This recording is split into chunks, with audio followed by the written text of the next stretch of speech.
sa simplicité, il savait qu'il était né du sang de sa mère et de son père, qu'il était né dans le sang de sa mère par le sang de son père. Et c'était le sang qui avait causé la chute. Donc c'était le sang qui devait rétablir tout cela. Alors, il offrit à Dieu un sacrifice plus excellent, parce que cela lui avait été révélé. Et certains frères, aujourd'hui, qui pensent que ce sont des pommes et des poires qu'ils ont mangées. Et ce que j'ai lu dans le journal l'autre jour, c'était bien le comble.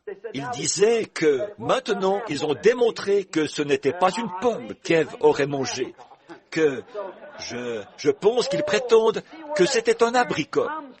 Alors, vous voyez d'où vient cet esprit. Et il disait, Moïse n'a jamais vraiment traversé la mer Rouge, mais c'était un tas de roseaux qu'il y avait là-bas, une mer de roseaux. Et il a fait passer les enfants d'Israël à travers cette mer de roseaux. Là-bas, au bout de la mer, il y avait là un gros paquet de roseaux. Et Moïse a traversé la mer, mais c'était une mer de roseaux qu'il a traversée. Vous savez, de l'herbe haute, comme des joncs et des choses comme ça. C'est par là qu'il a traversé. Comme c'est ridicule. Alors que l'eau, dit la Bible, s'est fondue sur la droite et sur la gauche, que Dieu a envoyé un puissant vent d'Orient pour la séparer.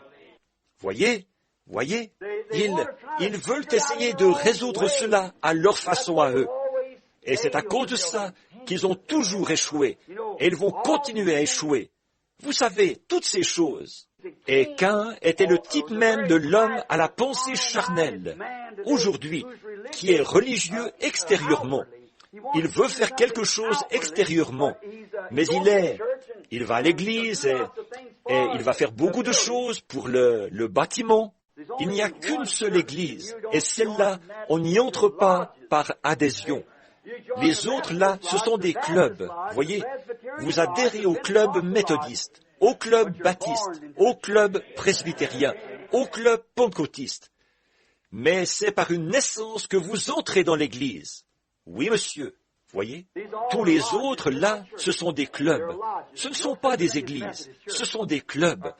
Et l'église méthodiste ou l'église pentecôtiste, ça n'existe pas. Non, ça n'existe pas, ça. Non, ce n'est pas ça du tout, voyez. C'est vrai, ce sont des clubs auxquels les gens adhèrent. Mais c'est par une naissance que vous entrez dans l'église du Dieu vivant. Et c'est le corps mystique de Jésus-Christ en train de se former. Mais donc, il a plu à Dieu de révéler son secret à Abel par la simple foi dans le sang versé. Oh, comme j'aimerais avoir le temps de m'attarder un peu là-dessus. Voyez? Et pourtant, Caïn, avec toute sa sagesse, l'homme intelligent. Oh, vous dites, là, frère Branham, vous avez dit vous essayez de le présenter comme un génie plein de connaissances? Il était intelligent. Suivez sa lignée. Regardez ses enfants. C'étaient tous des savants, des docteurs, des hommes intelligents, tous. Par contre, suivez les descendants de Seth. C'étaient des gens humbles, des paysans, des cultivateurs, et ainsi de suite, tout le long jusqu'à la destruction. Mais les enfants de Caïn, c'était ce groupe d'intellectuels, intelligents, même qu'ils savaient, à ce qu'on prétend, tremper le cuivre, et qu'ils travaillaient les métaux. Et c'étaient des bâtisseurs, et c'étaient des hommes intelligents. Alors que les autres, là, c'étaient des hommes qui habitaient simplement sous des tentes, qui gardaient leurs moutons et qui se reposaient sur les promesses de Dieu. Voyez, vous voyez ce que c'était. Suivez donc les généalogies d'un bout à l'autre, et voyez si ce n'est pas vrai. Voyez, ils se reposaient sur la promesse de Dieu. C'est comme ça que Noé a été choisi parmi ce genre de personnes-là. C'est comme ça que Paul a été pris de son troupeau. Voyez, c'est comme ça John Wesley, Martin Luther et j'en passe. C'est comme ça que vous êtes devenus ce que vous êtes aujourd'hui. Vous voyez, la même chose, humble, pour croire la simple promesse de Dieu. Maintenant, remarquez, il a plu à Dieu d'identifier. Or, Dieu va toujours confirmer si oui ou non c'est la vérité. Voyez, Maintenant, bien des gens cherchent à faire quelque chose en jouant un rôle, et Dieu reste éloigné de cela d'un million de milles. C'est vrai, mais quand vous voyez que Dieu vient derrière, et qu'il dit que c'est, qu'il appuie cela, qu'il dit, c'est exact, c'est exact, c'est exact, alors vous savez que c'est vrai. Donc, quand les offrandes ont été sur l'autel, Dieu a refusé sa conception intellectuelle de Dieu. Mais quand il a vu Abel qui, par une foi toute simple, croyait que ce n'était pas des pommes ou des fruits des champs, mais que c'était du sang, il l'a cru par la foi, par une révélation de Dieu. Dieu a confirmé Adam en acceptant son sacrifice. Vous voyez, c'est de là que nous avons l'idée de prier pour les malades et tout le reste. Jésus a dit, « Si vous demeurez en moi et que ma parole demeure en vous, demandez ce que vous voudrez et cela vous sera accordé. » Maintenant, alors que nous continuons à avancer, nous allons nous dépêcher là. Il ne nous reste plus que 20 minutes. Remarquez, à l'époque d'Élie, Dieu a choisi de se cacher dans une personne toute simple. Maintenant, pensez-y un peu. Dieu a choisi. C'était son choix à lui. Rappelez-vous, ils avaient des rabbins, des sacrificateurs, ils avaient de grands hommes en ces jours-là. Même le roi Achab, lui-même, il était juif. Il avait de grands hommes dans le pays à cette époque-là. Mais Dieu s'est caché dans un homme tout simple, pas dans un érudit, non, pas dans un homme réputé dans le monde, quelque grand génie militaire ou quelque chose du genre, non, pas quelqu'un de renommé. Nous ne savons même pas qui étaient son papa et sa maman. Nous ne savons rien de sa généalogie. Il n'était rien de plus qu'un simple paysan quelque part, qui avait été suscité dans le but d'être un prophète.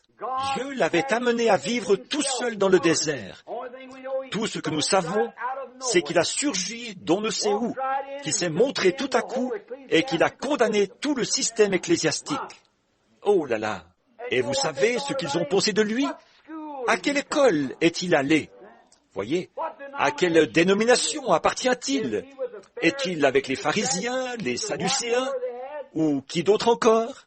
Il n'appartenait à aucune d'entre elles. Au contraire, il condamnait tout cela. Voyez, Dieu a choisi d'agir comme ça. Rien qu'un homme tout simple, sans instruction. Nulle part il n'est dit qu'il est allé à l'école. On ne sait rien de lui.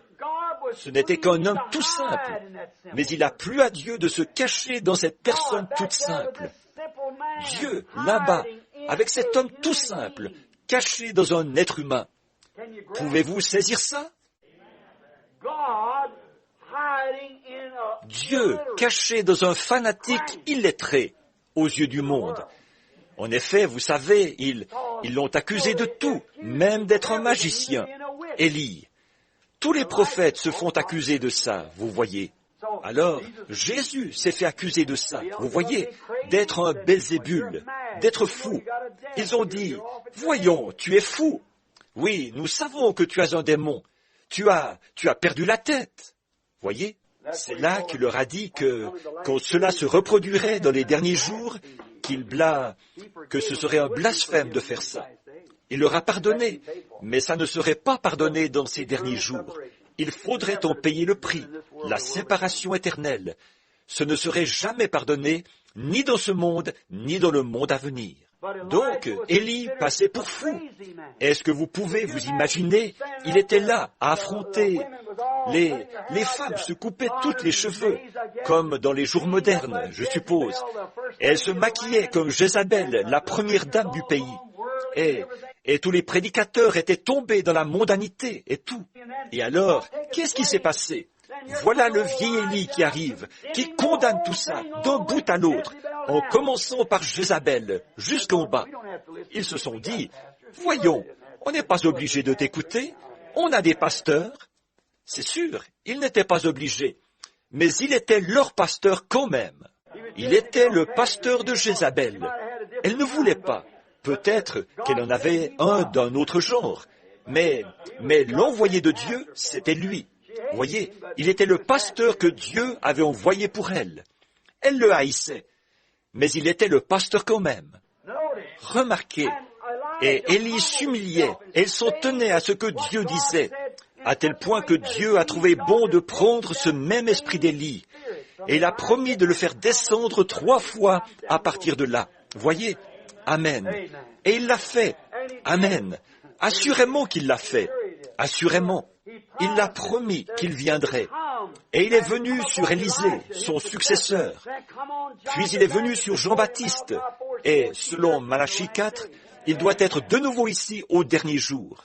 Voyez? Dieu aimait cet esprit qui était sur cet homme des bois, simple et sans instruction, sorti de la forêt quelque part. Et il était tellement obéissant à sa parole qu'il pouvait dire, Élie, fais ceci. Et Élie le faisait. Et Dieu s'est caché là, dans une telle simplicité. Ils disaient tous de lui, ce vieux détraqué, n'ayez rien à faire avec lui, et tout. Mais un jour, quand il s'est fait vieux, avec sa tête toute chauve et sa barbe grisonnante qui pondait, ses quelques rares cheveux qui lui tombaient sur les épaules, ses petits bras tout maigres avec la chair toute flasque. Il a descendu la route de Samarie, les yeux levés vers le ciel et un bâton noueux à la main. Il n'était pas très beau à regarder, mais il avait l'ainsi dit le Seigneur pour son jour. Il n'a pas bafouillé avec, il n'a pas bégayé, il n'a pas dit « Eh bien, grand Achab !» Il est allé vers lui et il a dit « Il ne tombera même pas de rosée du ciel, sinon à ma parole. » Alléluia! Voyez, Dieu avait honoré sa simplicité. Or, vous voyez, alors que c'était dans la simplicité et que tout le monde était contre lui, tout le monde lui en voulait. Toute l'association pastorale et tout le reste, ils lui en voulaient, c'est vrai. Ils essayaient de se débarrasser de lui et tout le reste. Mais dans cette simplicité, même s'il refusait d'appuyer ses compagnes et tout ce qu'il pouvait faire, que tout le monde le prenait pour un fanatique, Dieu se cachait. Seulement, quand le moment est venu pour cette semence qui avait été plantée d'arriver à maturité, Dieu s'est manifesté en faisant descendre le feu du ciel et en consumant le sacrifice. Dieu se cachait dans la simplicité pour ensuite se révéler de nouveau. Voyez, certainement, Dieu a trouvé bon d'agir comme ça. Il a toujours agi de cette façon. Oui, monsieur. Donc, nous voyons qu'il a promis ces choses. Le problème aujourd'hui, pour beaucoup d'entre nous, c'est que nous voulons être tellement, vous savez, tellement orientés vers la formation reçue dans les séminaires et dans les dénominations, que Dieu ne peut pas nous utiliser. Dieu peut donner à un homme ce qu'il faut pour commencer à faire quelque chose et lui donner un ministère. Mais, avant longtemps, il va commencer à se plier au dire de tout un chacun. Et bientôt, il sera complètement absorbé par toutes sortes de choses. Alors Dieu enlève simplement ses mains de sur lui et le laisse à lui-même. Voyez? Ensuite, il essayera de trouver un autre homme, quelqu'un qui fera le travail. Voyez? Il doit trouver quelque chose qui prendra sa parole, qui prendra la révélation divine et qui n'en déviera pas, qui s'en tiendra uniquement à cette parole. C'est comme ça qu'il fait. Il a toujours fait comme ça.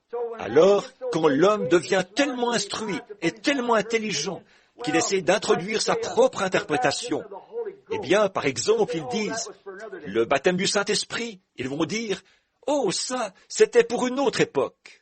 Ou bien, sinon, ce n'était pas pour une autre époque, mais je vais vous dire, il ne vient plus de la même manière qu'au jour de la Pentecôte. Nous recevons le Saint-Esprit quand nous croyons. Et toutes sortes de choses semblables, vous voyez. Et quand on parle du baptême au nom de Jésus-Christ, alors que c'est comme ça que la Bible l'enseigne, eh bien vous dites, oui, mais le séminaire dit, et un tel dit, ça, c'est faire des compromis, voyez. Dieu ne peut pas utiliser une personne comme celle-là, voyez. Il peut permettre qu'un homme soit maltraité dans tout le pays, comme ça, que cet homme soit chassé, qu'on rie et qu'on se moque de lui, et tout le reste comme ça.